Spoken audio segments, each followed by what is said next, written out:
Mga kababayan, nitong nakaraang linggo, sinimulan na natin ang itatag ang mga hakbang upang mabawasan ang impact ng pagtaas ng presyo ng langis bunga sa kaguluhan sa gitnang silangan. Una, upang masiguro na tuloy-tuloy ang operasyon ng sektor ng transportasyon, bukas, March 17, ipapamahagi ng DSWD ang 5,000 pesos na cash relief assistance sa 139,000 na tricycle drivers sa 17 LGU sa Metro Manila. At isusunod na ng DSWD ang pamamahagi sa mga tricycle driver naman sa labas ng Metro Manila. Sa mga susunod na araw, ang mga jeepney at TNVS driver ay makakatanggap naman ng 5,000 pesos na cash relief assistance. At sa huling linggo ng Marso, ilalabas na ng DOTR ang fuel subsidy. Maliban dito, na-certify ko na bilang urgent ang dalawang panukalang batas na magbabawas sa excise tax sa petrolyo at mag-aamyenda sa Biofuels Act upang magamit natin ang mas murang bioethanol. Tuloy-tuloy din ang pagpapatupad ng Love Bus Program. Makakatulong po ito para makatipid sa pamasahe at gasolina ng taong bayan. Kaya't gamitin po ninyo ang libreng sakay sa Metro Cebu,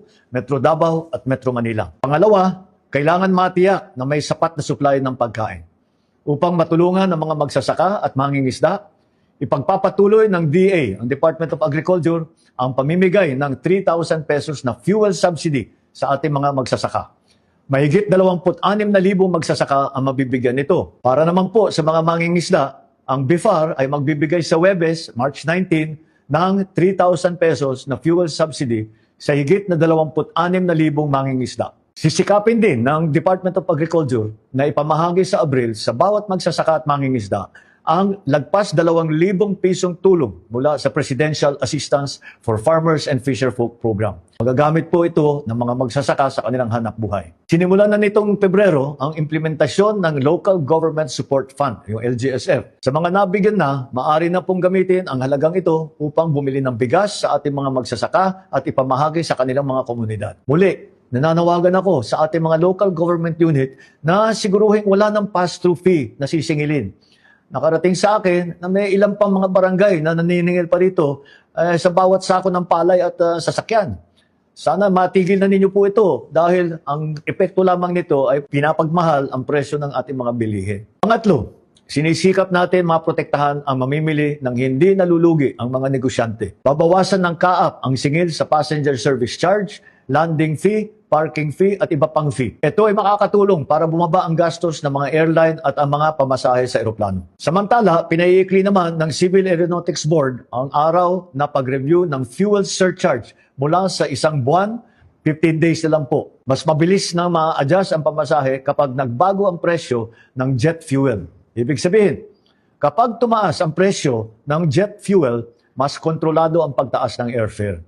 At kapag bumaba naman ang presyo ng jet fuel, mas mabilis ding bababa ang pamasahe. Sa lahat ng ahensya ng pamahalaan, repasuhin ang mga patakaran ukol sa lisensya, permit, clearance, certification. Tignan ninyo kung alin dito ang pwede munang suspindihin o di kaya ay babaan ang mga singil upang makabawas sa mga iniintindi ng taong bayan. Ikahuli, tinututukan din natin ang kapakanan ng mga kabataang Pilipino. Gumagawa tayo ng mga hakbang upang hindi makadagdag sa bigat sa bulsa ang pag-aaral. Bawal pa rin ang mga bayarin o kontribusyon na sisingilin sa mga mag-aaral sa mga pampublikong paaralan, lalo na ngayong panahon ng graduation. Sa March 25 naman, magsisimula ang serbisyo fair ng DepEd. Dito, ang mga ahensya ng gobyerno at mga employer ang pupunta sa eskwelahan upang makapag-apply ng trabaho ang mga high school student at graduate natin. Mas madali nang makakakuha ng clearance, hindi pa gagastos ng malaki sa pamasahe. Mga kababayan, ngayon, higit kailanman, kailangan natin ang pagtutulungan ng bawat isa.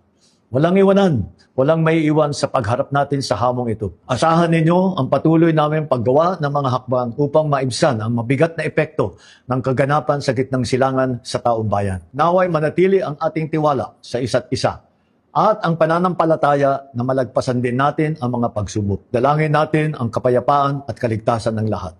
Marami pong salamat.